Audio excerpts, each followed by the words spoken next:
السلام عليكم يا أحلى متابعين في الدنيا، يا رب تكونوا بخير وسعادة وراحة بال. النهاردة جايبة لكم قصة أحداثها حقيقية وحصلت بالفعل، بس في الأول نصلي على رسولنا الكريم. اللهم صل وسلم وبارك عليك يا شفيع يا رسول الله، وما ننساش اللايك يا حبايب قلبي. ودلوقتي بقى يلا بينا نبدأ حكايتنا. وقبل ما احكي لكم حكايتي احب اعرفكم بنفسي. انا اسمي رباب وعندي 30 سنة، متجوزة للأسف في بيت عيلة. وفي يوم من الايام كنت قاعدة في الصالة ولقيت الباب بيخبط عليا، ولما فتحت لقيت اسماء اختي واقفة ومنهارة من العياط. وانا اول ما شفتها بالحالة دي خدتها في حضني وطبطبت عليها وقلت لها: مالك يا حبيبتي بتعيطي كده ليه؟ اوعي تكون عمتك عملت لك اي حاجة او حتى زعلتك. طيب اهدي يا حبيبتي عشان خاطري وتعالي ارتاحي جوه. واسماء اللي دخلت وقعدت وقالت لي: عمتي ما عملتليش اي حاجة يا رباب، ده ابنها. ولما رحت واشتكيت لها منه قالت لي: اطلعي برا بيتي، ولو مش عاجبك يلا في 60 داهية. ممكن اعرف عملك ايه الزفت ده؟ ابدا يا ستي، بيدخل الاوضه عليا وانا نايمه من غير حتى ما يخبط على الباب، ولما اشتكيت لعمتي مشيتني من بيتها. طيب اهدي يا اسماء عشان خاطري، ومش عايزاكي تزعلي نفسك يا حبيبتي. وفي الوقت ده خرج اشرف جوزي من جوه، وقلت له: انا بجد مش عارفه اقول لك ايه يا اشرف، اصل اسماء اختي مش مرتاحه في شقه عمتي ابدا. ينفع تقعد عندنا هنا يومين لحد ما اشوف لها اي مكان تقعد فيه؟ ده برضه اسمه كلام يا رباب، دي تقعد عندنا وتنورنا. اختك في مقام اختي بالظبط، وربنا اللي يعلم انا بحبها قد ايه. وانا مش عايزاك تشيل همي خالص يا اشرف، هحاول اشوف شقة قريبة وتكون مناسبة لمعاش بابا ومصاريفي يعني. عيب عليكي لما تقوليلي الكلام ده يا اسماء، البيت ده بيتك يا حبيبتي. يلا ادخلي الأوضة اللي جوه دي واقعدي فيها براحتك لحد ما اختك رباب تجهز لنا الغدا. وفي شقة حماتي اللي كانت قاعدة في الصالة، وفجأة دخلت عليها ياسمين بنتها وقالت لها: شفت الواطي الجبان يا ماما؟ طلقني اول ما الفلوس جريت في ايديه. طول ما هو كان فقير كان دايما محتاجني ومستحملني. يا لهوي، بسم الله الحفيظ، اللي جابك يا بنتي وجايبه شنطه هدومك معاكي ليه؟ وياسمين اللي قعدت قدامها وقالت لها: جوزي عايز يتجوز عليا يا ماما، متفق هو وحماتي عليا، ولما اعترضت راح رمى عليا يمين الطلاق. يرضيك اللي حصل لي ده يا ماما؟ نعم نعم، هو فاكر ان انتي مالكيش اهل ولا ايه؟ اخوك يروح له دلوقتي ولازم يشوف لك صرفة معاه. يلا بينا نطلع على فوق. استني بس يا ماما، قبل ما تطلعي لاخويا اشرف هقولك ايه اللي حصل بالظبط. انا اتخانقت مع حماتي خناقة كبيرة عشان انا عارفة ابنك كويس قوي ممكن يغلطني. ما انتي لازم تتخانقي معاها، يعني عايزاها تجيبلك ضرة لحد بيتك وما تتخانقيش معاها ولا تاخدي حقك منها. يلا بطلي كلام كتير واطلعي يلا معايا. وحماتي وبنتها ياسمين خدوا بعض وطلعوا على فوق، واول ما خبطوا اشرف جوزي هو اللي فتح، وحماتي قالت له: جرى ايه يا سي اشرف؟ مش انا قلتلك 1000 مرة مفتاح شقتك ده ما يدخلش جوه، يفضل على طول برا الباب؟ ليه ما بتسمعش كلام امك؟ حصل ايه بس ياما الكل ده؟ انا كنت راجع من شغلي وتعبان، ولما فتحت الشقة دخلت المفتاح من جوه، وبعدين انا ما غبتش يعني عليكي. تعالي ياما الغدا جاهز جوه. ايه ده ياسمين؟ حمد لله على سلامتك يا اختي، كويس ان انتي جيتي مع ماما. يلا عشان كلنا ناكل لقمة مع بعض. وحماتي وياسمين اللي دخلوا وقعدوا في الصالة، وياسمين اللي قالت له: ايشي ايشي ايشي ايشي، هي مراتك عازمة اختها ولا ايه؟ هو انت يا اخويا عارف تأكلها لما كل شوية تجيب لك اختها تقعد عندها؟ وفيها ايه يعني يا ياسمين؟ اظن يعني دي حاجة ما تخصكيش وملكيش دعوة بيها، ويا ريت ما تدخليش نفسك في اللي ملكيش فيه. سيبك من الكلام الفارغ ده يا اشرف، اختك ياسمين اتطلقت، انا عايزاك تروح لحد عندهم وتسففهم التراب. اكيد غلطت فيهم ياما، اصل انا عارف بنتك كويس قوي، لسانها تتحزن بيه وترقص 10 بلدي، دي حماتها وجوزها اطيب خلق الله، اكيد انت السبب في كل اللي حصل. يعني انت بتقولي الكلام ده وهي قاعدة في بيتك، لما تروح عندهم هناك هتقول ايه بقى ان شاء الله؟ بقولك ايه يا اشرف، عارف لو طلعت اختك غلطانة هعمل فيك ايه؟ حاضر ياما، من عينيا الاتنين، كل اللي انت عايزاه انا هعمله على طول، بس يلا نتغدى كلنا مع بعض وانزل اروح لهم على طول. عايزة مني حاجة تاني؟ يا خرابي عليك، انا بجد مش فاهماك، انت بارد كده ليه وما بتحسش؟ بقولك اختك اتطلقت وانت بتقولي استني لما اقعد اتغدى، انت هتمشي دلوقتي وتروح لهم لحد هناك، فاهم ولا لا؟ حاضر ياما اللي تشوفيه، هلبس وانزل على طول. واشرف اللي دخل غير هدومه وخد بعضه ونزل على طول، وانا في الوقت ده كنت واقفة في المطبخ بحضر الغدا، وأسماء أختي واقفة جنبي وقالت لي بقولك ايه يا رباب، أنا هاخد بعضي وادخل الأوضة واقفل على نفسي، انتي عارفة ان أنا وياسمين مش بنعمر مع بعض أبدا. الله يخليكي يا أسماء، اوعي تعملي كده، انتي عارفة ان حماتي بتتلككلي على أي حاجة، ولو شافتك عملتي كده ممكن تعملها مشكلة كبيرة. انت عارفة يا رباب، اشرف جوزك اللي صعبان عليا جدا كان نفسه ياكل لقمة قبل ما ينزل، بجد ربنا يقويه عليهم. تعالي بس يا حبيبتي نخرج لهم ونقعد معاهم عشان حماتي ما تقلبش وشها عليا. وفعلا اخدت اسماء وخرجت على بره، ولقيت ياسمين حاطه رجل على رجل وقالت لاسماء جرى ايه يا ست اسماء، انت يا اختي من ساعة مامك ماتت مش لاقية حتة تلمك ولا ايه؟ بقيتي قاعدة في كل بيت شوية. واسماء اللي سكتت وما ردتش عليها، وحماتي اللي قالت بس يا ياسمين ما تقوليش الكلام ده، انت كده بتضيعي ثواب اللقمة اللي اخوكي بيأكلها لها.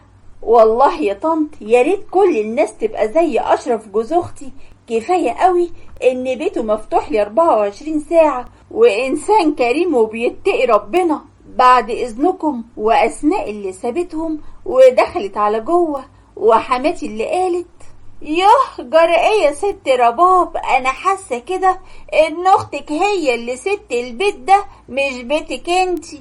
اكيد طبعا يا طنط، بيت اختها زي بيتها بالظبط، ربنا اللي يعلم يا طنط اسماء اختي بتحبكم قد ايه، وبتحب اشرف جدا زي اخوها بالظبط. طيب يا ست رباب، ممكن اعرف اختك ناوية تمشي من عندكم امتى؟ اصل انا عايزة اقعد في اوضة الاطفال بتاعتكم، وعايزة لما تنزل بقى تنزلي وتقوليلي عشان اطلع اقعد في الاوضة على طول. يا خبر، ده انت تنورينا يا ياسمين، بيت اخوكي زي بيتك بالظبط، بس معلش يعني استسمحك، اختي هتقعد هنا معايا يومين، اصل انا تعبانه اول فتره دي. مين اللي هتقعد يومين؟ لا بقى اشرف ابنك كده يا ماما، شكله بقى دلدول مراته وبيسمع كلامها في كل حاجه. يلا بينا ننزل على تحت يا ياسمين، ولما يرجع الشملول هيبقى ليا تصريفة تانية معاه. وحماتي وبنتها اللي اخدوا بعض ونزلوا على تحت، وفي شقة حماتي ياسمين اللي دخل عليهم اشرف ولقى حماتها رجلها متجبسة، وقال لها مساء الخير يا طنط، 1000 مليون سلامة على حضرتك، هو ايه اللي حصلك بالظبط؟ ليه يا اشرف، هي اختك ما قالتلكش على اللي عملته معايا ولا ايه؟ اختك السبب في كل اللي حصل لي ده. ازاي يعني يا حاجة الكلام ده؟ اختي هتعمل فيكي كده برضو؟ يا ابني انا ست كبيرة وما بعرفش اكدب، وانا هقولك على كل اللي حصل.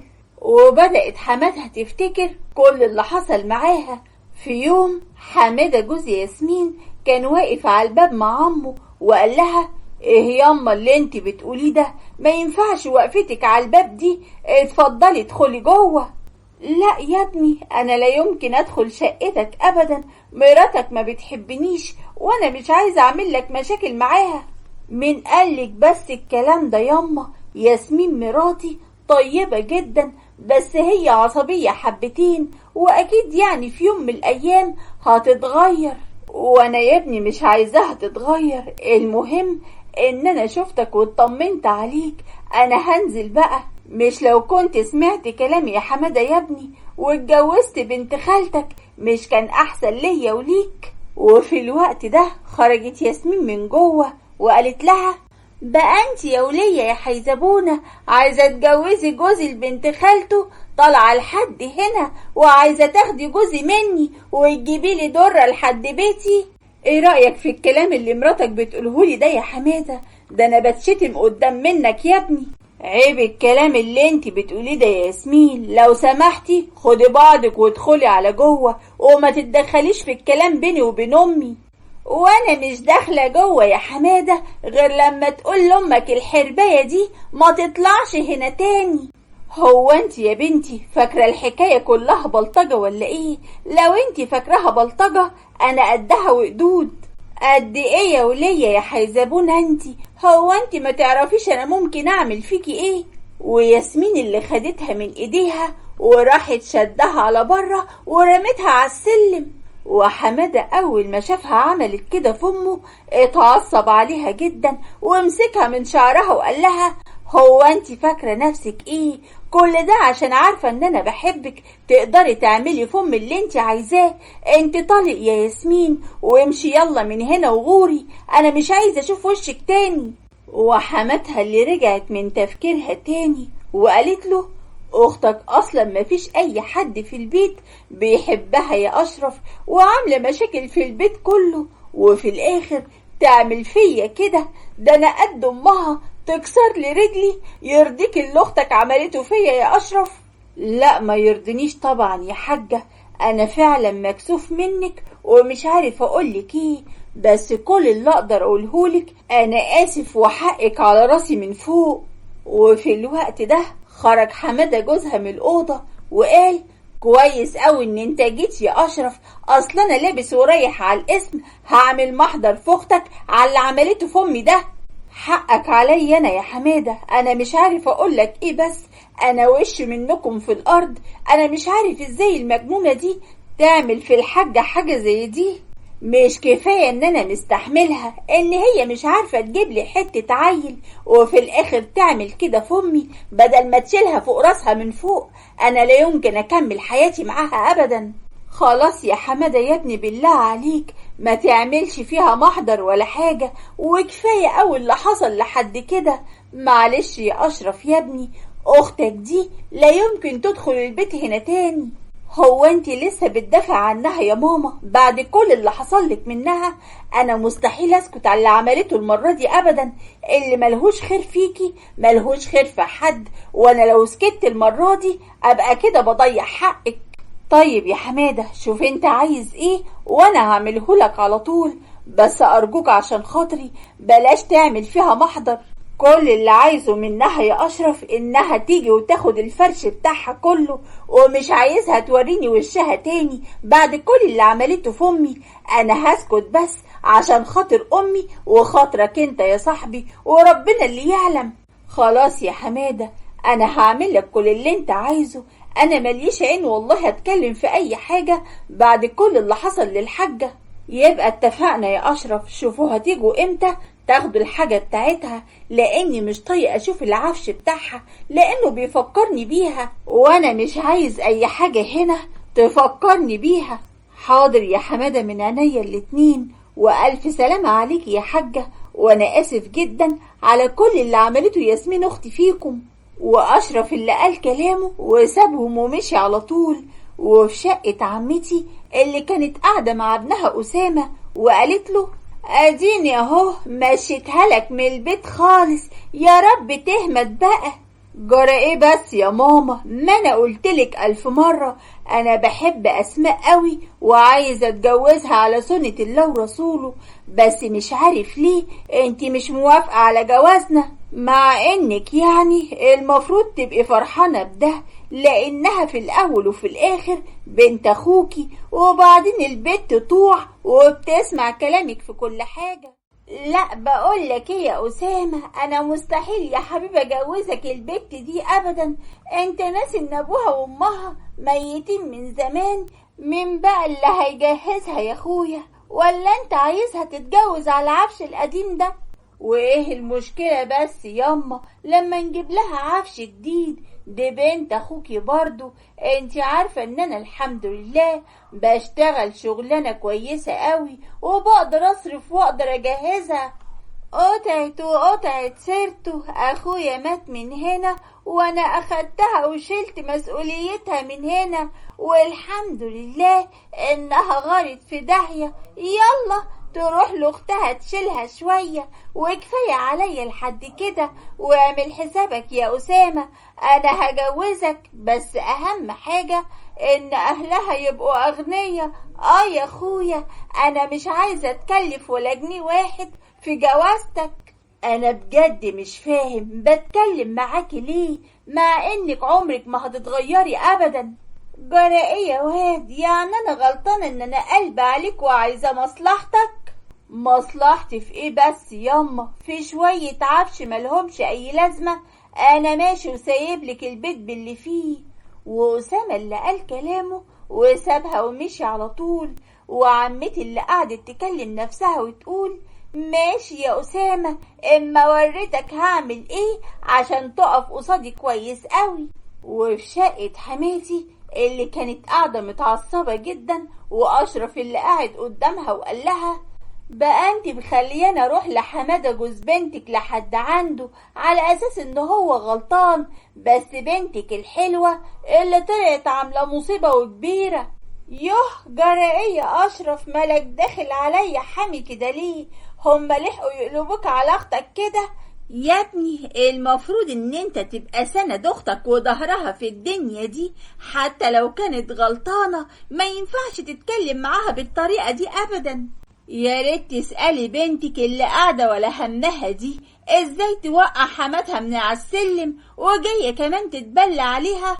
ما هي ست مش محترمة وقليلة الأدب، وقال ايه جاية توقع بيني وبين حمادة جوزي، وانا ما حسيتش بنفسي غير لما رميتها على السلم. بسبب عملتك السودة دي يا ياسمين، حمادة كان مصمم يقدم فيكي محضر، وانا اللي وقفت قدامه وترجيته انه ما يعملش حاجة زي دي. فانا اتفقت معاه ان انت تروحي تاخدي كل العفش بتاعك، وكل واحد منكم يروح لحاله.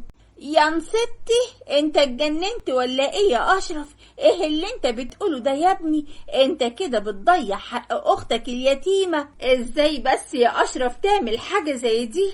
بنتك اللي ضيعت حقها ياما لما شتمت حماتها وزقتها ووقعتها من على السلم، واديني قلتها كلمة واحدة هتروح تاخد حاجتها كلها، وكل واحد فيهم يروح لحاله.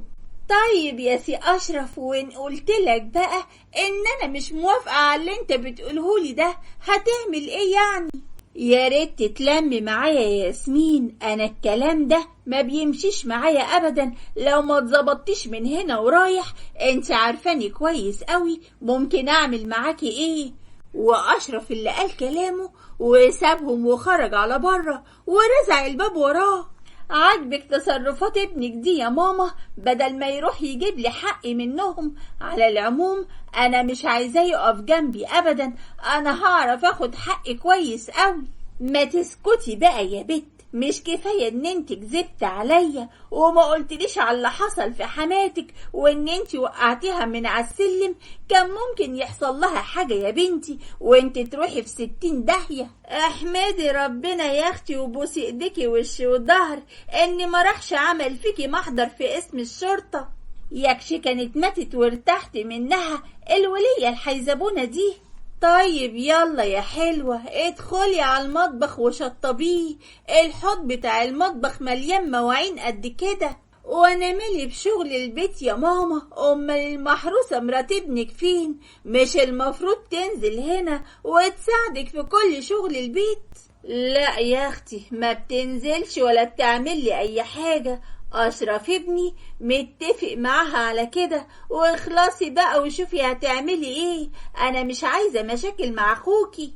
حاضر يا ماما، اصلا انا الحته المايله اللي في البيت ده اللي بتقدري عليها، لكن مش عارفه تتكلمي مع ابنك نص كلمه ولا حتى السنيوره مراته. وكفايه قوي انها جايبه اختها تقعد عندها في شقتها تاكل من خير اخويا. يا اختي بطلي كلامك ده، يعني انتي ما سمعتهاش بودانك لما بتقولك ان هي تعبانه وعايزه اختها تقعد معاها يومين؟ ممكن تكون تعبانة، بس اللي انا شايفاه شكلها هتقعد عندنا كده كتير. انت شايفة قاعدة ولا كأنه بيت ابوها. وفي الوقت ده لقيت اشرف داخل عليا وقلت له: الله، مالك يا اشرف؟ راجع من بره متضايق كده ليه؟ هو حمادة عمل حاجة ضايقك؟ لا مفيش اي حاجة يا رباب، بس كل اللي مضايقني ان اختي عملت حاجة زي دي مع حماتها. وانا اللي استغربت جدا من كلامه وقلت له: الله، يعني ياسمين هتكون عملت ايه؟ مش هو طلقها عشان عايز يتجوز عليها؟ لا يا ستي، الحكاية مش كده خالص. الهانم اختي ياسمين راحت زقت حماتها من على السلم وكسرت لها رجليها، وجوزها كان مصمم يعمل فيها محضر في اسم الشرطة، بس انا اللي هديته واتحايلت عليه ما يعملش حاجة زي دي. يا لهوي، ايه اللي انت بتقوله ده يا اشرف؟ معقولة ياسمين تعمل حاجة زي دي؟ يعني ما خافتش على حماتها لا يحصل فيها حاجة؟ اختي قليلة الادب وما تربيتش وما بتكبرش اهلها ابدا. انا خلاص زهقت منها ومن تصرفاتها دي، طول عمرها بتعمل لنا مشاكل. واحدة غيرها كانت احترمت جوزها ان هو مستحملها لحد دلوقتي من غير ما تخلف له حتة عيل، بس ازاي ما تبقاش ياسمين لو ما عملتش حاجة زي دي؟ خلاص يا حبيبي، بلاش تضايق نفسك اكتر من كده، واللي حصل حصل ومش هنقدر نغيره ابدا. يلا ربنا يهديها لنفسها. لما اقوم بقى اجهز لك الاكل عشان تتغدى، زمانك واقع من الجوع. لا لا لا، خليكي قاعدة يا رباب، انا ماليش نفس خالص بعد كل اللي عرفته من عمايل اختي، وانا عارف ان وجودها في البيت هنا هيعمل مشاكل كتير. ربنا يسترها بقى ويعدي على خير. وانا مش عايزاك تقلق خالص يا حبيبي، لو قلقان على المشاكل انا من ناحيتي هحاول اتجنبها خالص. هقوم بقى اجيب لك لقمة تاكل.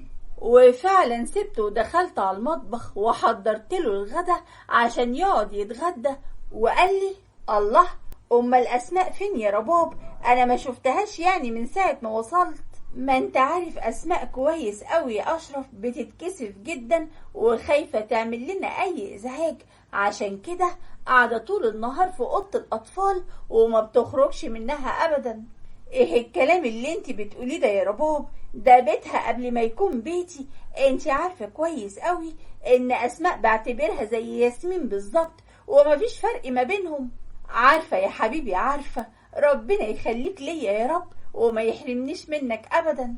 وفي الوقت ده لقيت الباب بيخبط علينا، ولما قمت عشان افتح الباب لقيت ياسمين اخت جوزي واقفة قدامي، وقلت لها: اهلا وسهلا يا ياسمين، اتفضلي يا حبيبتي، واقفة على الباب كده ليه؟ ما انا كده كده هدخل يا اختي، هو انا هستنى اخد منك الاذن ولا ايه؟ وسعي كده من خلقتي. الله، امال السنيورة اختك فين؟ مش شايفاها يعني؟ اسماء قاعدة في اوضة الاطفال جوه. قلتيلي بقى. طيب هو انت هتفضلي واقفالي كده كتير؟ ادخلي يلا على المطبخ اعملي لي اي حاجة اشربها، اصل انا عايزة اتكلم مع اشرف اخويا يا حبيبي في كلمتين سر كده، وما ينفعش تسمعيهم يا مرات اخويا. حاضر يا ياسمين، من عينيا الاتنين. وانا سبتهم ودخلت على المطبخ، واشرف اللي قال لها: خير يا ياسمين، في حاجة ولا ايه اللي مطلعك في وقت زي ده؟ الله، جرى ايه يا اشرف؟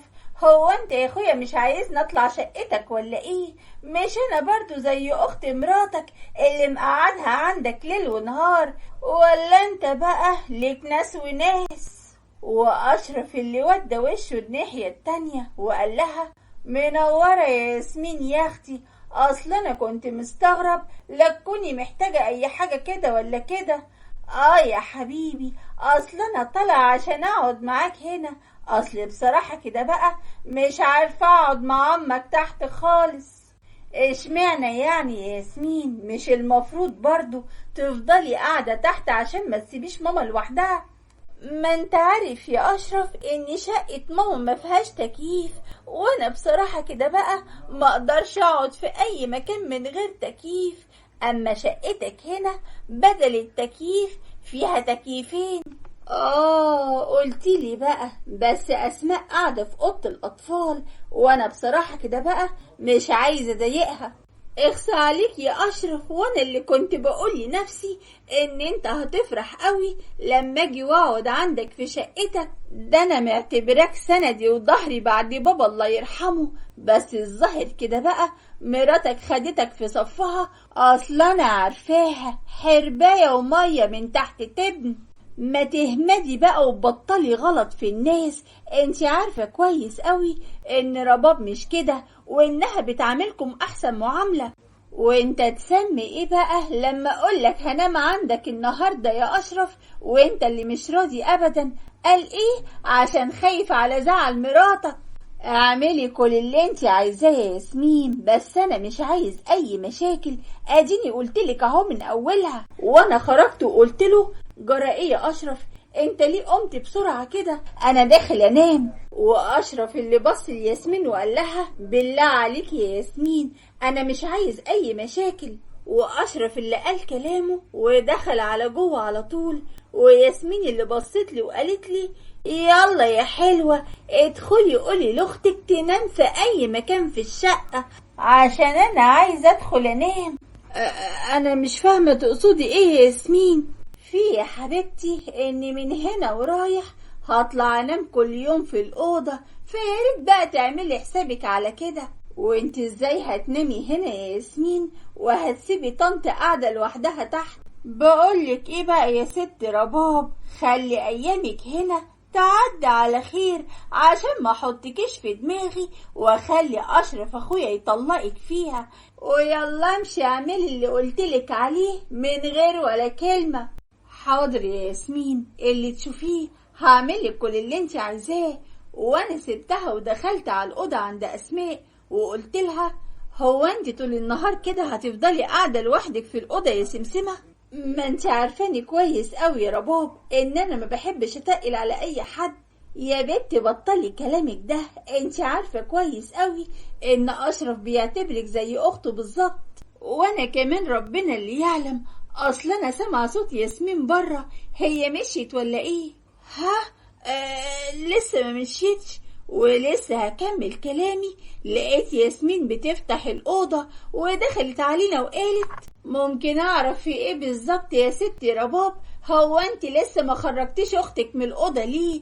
هو انا هفضل قاعدة بره كده كتير؟ طيب ممكن توطي صوتك يا ياسمين عشان اشرف اخوكي نايم جوه؟ طيب ماشي، يلا بقى طلعي اختك بره عشان عايزة انام.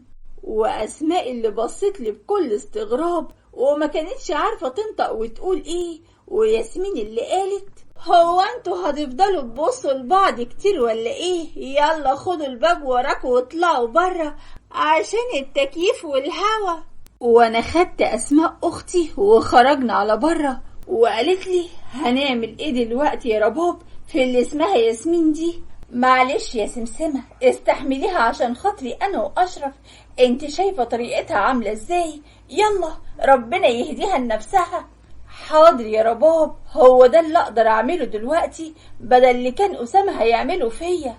معلش بقى يا حبيبتي نصيبنا كده بعد ما ابونا وامنا مات. يلا انا هدخل انام عشان اقدر اقوم الصبح بدري. ادخلي انتي نامي وارتاحي يا حبيبتي، وانا هنام في الصالة بره، وربنا يعدي اليومين دول على خير. وانا مش عايزاكي تشيلي هم خالص يا رباب، هما يومين بالعدد وهمشي من هنا. تمشي وتروحي فين يا اسماء؟ والله ما هيحصل ابدا. انا مش عايزة اعملك اي مشاكل يا رباب، كفاية ياسمين وحماتك عليكي. ما انا عارفة يا اسماء، يلا ربنا يهديها لنفسها. واسماء اللي راحت تنام في الصالة، وانا اللي خدت بعضي ودخلت على اوضة نومي عشان انام. وتاني يوم صحيت من النوم وكنت واقفة في المطبخ مع اسماء. بقولك ايه يا اسماء، انا فطرت اشرف ونزل على شغله خلاص، وانا هنزل اجيب طلبات للبيت من تحت عاوزة اي حاجة اجيبها لك وانا نازلة؟ لا يا حبيبتي، ربنا يخليكي ليا، بس انا خايفة من اللي اسمها ياسمين دي تعمل معايا مشكلة كده ولا كده. ما تقلقيش منها خالص يا اسماء، بس يا ريت ما تحتكيش بيها خالص، ولو قالت لك اي حاجة اعمليها وانت ساكتة وخلاص، عشان خاطر انا يا حبيبتي. حاضر يا رباب، من عينيا الاتنين، يلا ربنا يهديها لنفسها. وانا اخدت بعضي ونزلت على السوق، واسماء اختي كانت قاعدة بتتفرج على التلفزيون في الصالة، وخرجت ياسمين من الأوضة وقالت لها: انت يا بنت انتي، يلا ادخلي اعملي اي حاجة افطر بيها. ايه ده، هو انتي بتكلميني انا يا ياسمين؟ بكلمك انتي، هو في حد غيرنا هنا؟ يلا روحي اعملي اللي قلتلك عليه. بس انا يعني شايفاكي كويسة ومش تعبانة، ادخلي انتي اعملي لنفسك اللي انتي عايزاه. بقولك ايه بقى يا بنت انتي، انا قلتها كلمة ومش هتنيها تاني، وطول ما انتي عايشة ببيت اخويا هنا يبقى يا حبيبتي تشتغلي بلقمتك، ما هو مش معقول اخويا يقعدك هنا ببلاش. واسماء اللي قعدت تعيط وقالت لها: ايه اللي انتي بتقوليه ده يا ياسمين؟ زي ما سمعتي كده يا حبيبتي، جرى ايه وجعتك قوي كده؟ ما انتي فعلا زي الخدامة هنا انتي واختك، ولو اخويا قرر يطردك انتي واختك هتبقوا في الشارع، ومش هتلاقي اي مكان تقعدوا فيه ولا حتى يلمكم.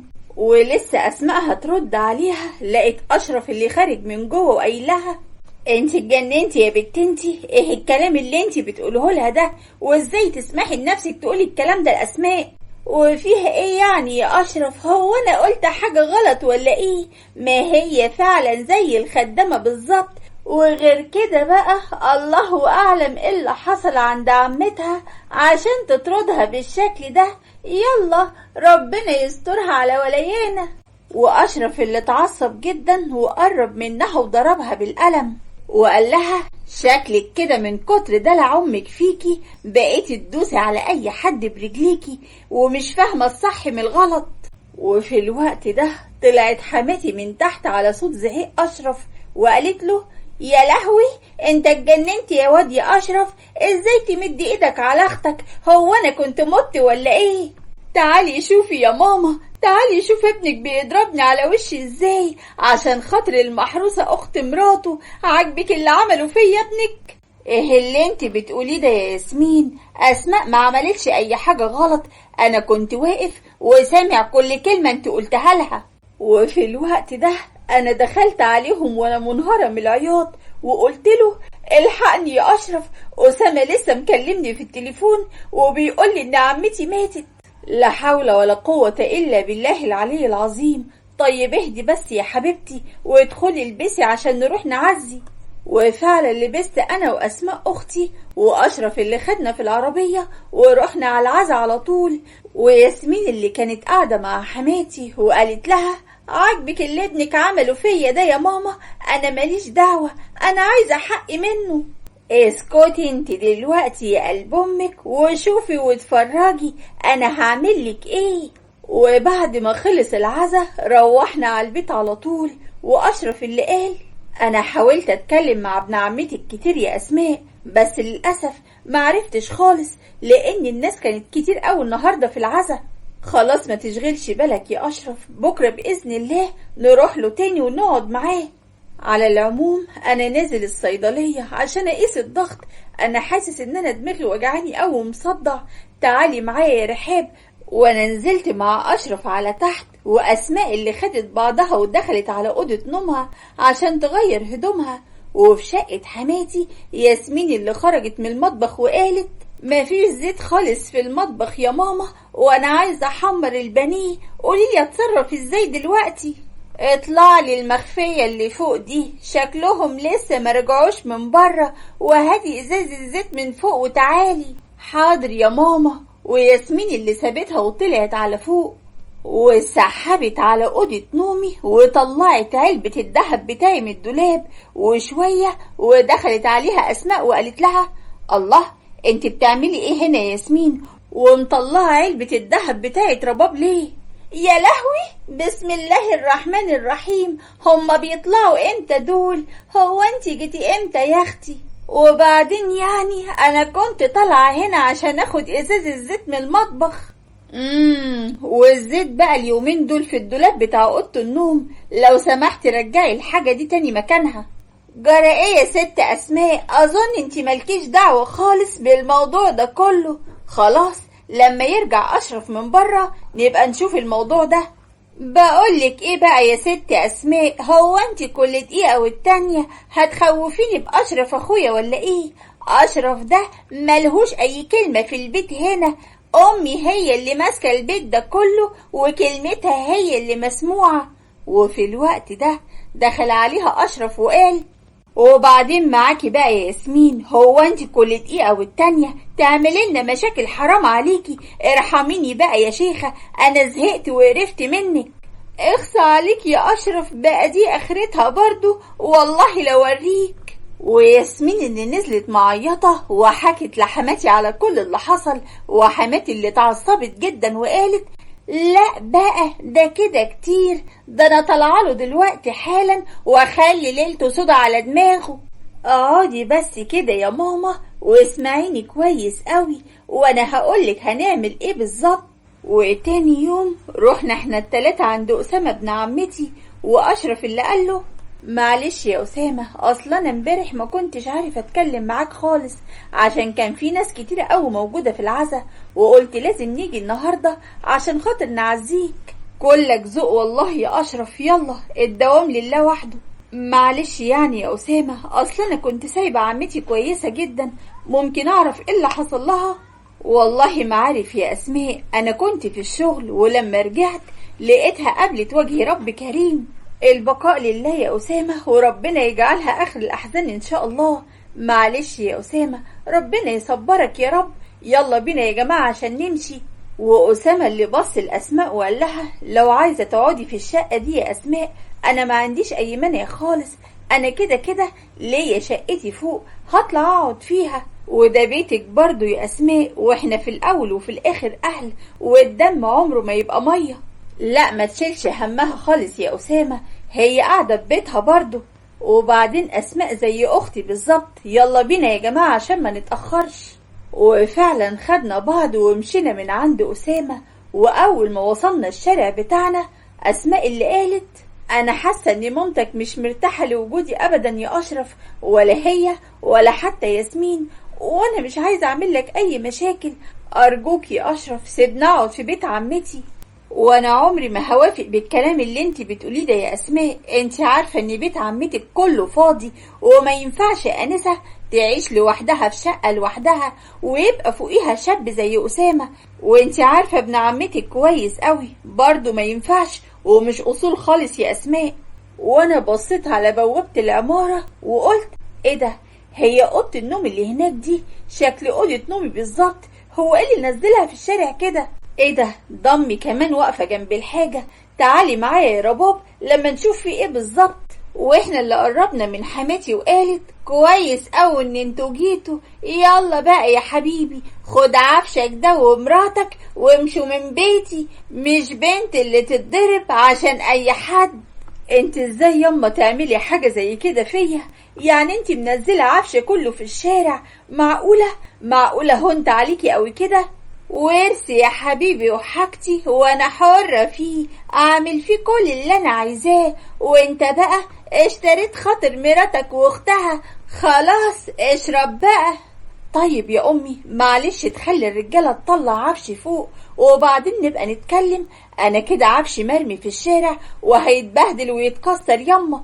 محدش هيطلع قشاية فوق غير لما تضرب مراتك بالقلم قدام الناس كلها وتمشي اختها من عندك، وانا مالي يا حبيبي اذا كان ابوها وامها ميتين وملهاش مكان تقعد فيه. يعني ده اخر كلام عندك يا ماما؟ تمام قوي، خليكي هنا يا رباب قدام العفش لحد ما اجيب عربية واجي. واسماء اللي مسكت تليفونها واتصلت بأسامة على طول وقال لها: خير يا اسماء، في حاجة ولا ايه؟ انا في مصيبة كبيرة ومش عارفة اعمل ايه ولا حتى اتصرف ازاي. واسماء حكت له على كل اللي حصل معانا، واسامة قال: خلاص يا اسماء مفيش اي مشكلة، هات العفش بتاع اختك كله وتعالي هنا. انت عارفة ان العمارة فاضية وفيها كده كام شقة فاضيين، تعالي انت واختك وجوزها واهلا وسهلا بكم في اي وقت. واسماء اللي قفلت معاه التليفون وقربت مني وقالت لي الحمد لله يا رباب لقينا مكان هنقعد فيه. اوعي تزعلي نفسك يا حبيبتي، ربنا ما بينساش حد ابدا. وحماتي اللي قربت من بنتها ياسمين وقالت لها الحقي البت بتقول لاختها قال ايه لقوا مكان يقعدوا فيه كده، اخوكي هيمشي ويسيب لنا البيت، قوليلي هتصرف ازاي دلوقتي؟ دي بنت كدابة، هي لو لقت مكان تقعد فيه ما كانت راحت قعدت فيه وما قعدتش عند اختها. دي بتمثل قدامك كده بس عشان تطلعي الحاجة بتاعت اختها. اجمدي كده يا ماما وجمدي قلبك، ويا ريت ما تتأثريش بتمثيلهم قدامك. وفعلا اشرف جاب عربية كبيرة ولم العفش بتاعي كله، واحنا ماشيين في الطريق احنا التلاتة. اشرف اللي كان زعلان جدا وقال انا فعلا مش قادرة اصدق ان امي تعمل معايا حاجة زي دي وترميني في الشارع بعفشي انا ومراتي، وهي عارفة وواثقة ان انا مليش اي مكان اروح اقعد فيه. معلش يا اشرف، اختك ياسمين دي صعبة جدا واكيد هي السبب في كل اللي حصل ده. المهم بقى يا رباب انا مش هينفع اقعد عند اسامة. ازاي يعني الكلام ده؟ هيقول علينا ايه بس الراجل؟ ما صدقنا ان امه ماتت ورحنا قعدنا عنده. لا ما تشيلش هم الموضوع ده خالص، اسامة طيب وابن حلال، تعال انت بس ومالكش دعوة. وبعد ساعة وصلنا على هناك، واسامة فتح لنا شقة في شقق العمارة عشان نفرش ونقعد فيها احنا التلاتة. وانا واسماء كنا ماسكينها مسح وتنظيف، واسامة اللي قال لا ما تتعبوش نفسكم خالص، انا هجيب واحدة تنظف لكم الشقة وتخليها لكم زي الفل. شكرا جدا يا أسامة على ذوقك وعلى كل اللي انت بتعمله معانا، بس أشرف لازم يدفع إيجار للشقة دي، عمره ما هيبقى مرتاح وهو قاعد عند أي حد بالطريقة دي لحد ما نلاقي أي مكان تاني نقعد فيه. يا ست اقعدوا انتوا بس وارتاحوا وبعدين نبقى نتكلم في الموضوع ده بعدين، ربنا يهدي الحال ما بينكم يا رب. وفي الوقت ده في شقة حماتي ياسمين اللي كانت لابسة وخارجة، وحماتي اللي قالت لها الله رايحة على فين كده يا ياسمين؟ ده انت لسه متطلقة بقالك كام يوم بس، ما ينفعش تخرجي بالهدوم دي. بقولك ايه بقى يا ست ماما، هو انت هتقفلي على الواحدة ولا ايه؟ انا مش عايزة صداع. اخصى عليكي يا ياسمين، دلوقتي جاية تكلميني بالطريقة دي بعد كل اللي عملتيه وخليتيني اسمع كلامك وامشي وراكي وامشي اخوكي من البيت؟ مين ده اللي انت بتجيبي لي سيرته؟ ده دول مراته. بقولك ايه بقى يا ماما، انا مش عايزه وجع دماغ، واعملي حسابك بقى يا حبيبتي، شهور العده هتخلص من هنا وانا هتجوز من هنا على طول. لازم حماده يعرف ان الدنيا مش واقفه عليه. جواز ايه اللي بتفكري فيه يا اختي حلي مشكلتك الاول وبعدين فكري في الجواز. وانا ما عنديش اي مشاكل الحمد لله، وهمشي على كيفي وعلى مزاجي يا ماما، يلا بالاذن بقى. وياسمين اللي سابتها ومشيت، وفي الوقت ده لقيت حماتي بتتصل بيا وقالت لي ازيك يا رباب يا بنتي عامله ايه؟ انا اتصلت بيك انتي ومرضتش اتصل باشرف خالص عشان عارفه ومتاكده ان هو ما كانش هيرد عليا، لكن انتي طيبه وبنت حلال وهترد عليا، واشرف كمان بيحبك جدا وطيب قوي يا ماما. مالك يا حماتي في ايه؟ حصل حاجه معاكي؟ الله يخليكي يا بنتي، قوليلي انتوا قاعدين فين عشان انا لازم اجي واقعد مع اشرف واشوفه. وفعلا بعتلها العنوان في رساله على الواتساب. وعلى اخر اليوم اشرف اللي فتح الباب ولقى حماتي واقفه في وشه وقال لها امي هو انت عرفتي مكاننا منين؟ حقك عليا يا اشرف يا ابني، انا غلطت في حقك كتير، ارجوك يا ابني ترجع البيت من تاني وتنور حياتي من تاني. انت مش عارف اختك عامله فيا ايه؟ بعد كل اللي حصل منك يا امي انا مستحيل ارجع البيت ده تاني، ارجوكي بقى يا ريت تسيبيني في حالي. وحماتي اللي دخلت على جوه وقالت لي ارجوك يا رباب يا بنتي قولي له يرجع البيت من تاني، احنا بشر وبنغلط وانا عارفه ان انا غلطت في حقكم كتير، وانا وعدك يا بنتي ان انا عمري في حياتي ما هضايقكم ابدا او حتى زعلك مني. وانا اللي قربت منها وطبطبت عليها وقلت ما ينفعش يا اشرف تسيب ماما واقفة كده، اتفضلي يا ماما، اهلا وسهلا بيكي، احنا ان شاء الله هنحل المشكلة دي باذن الله. وحماتي اللي قعدت قدامنا وقالت اختك كده كده يا اشرف هتتجوز تاني، خليها تتجوز يا ابني وتبعد عن البيت. جواز ايه وقرف ايه اللي هي بتفكر فيه دلوقتي؟ هي لسه خلصت شهور العدة بتاعتها.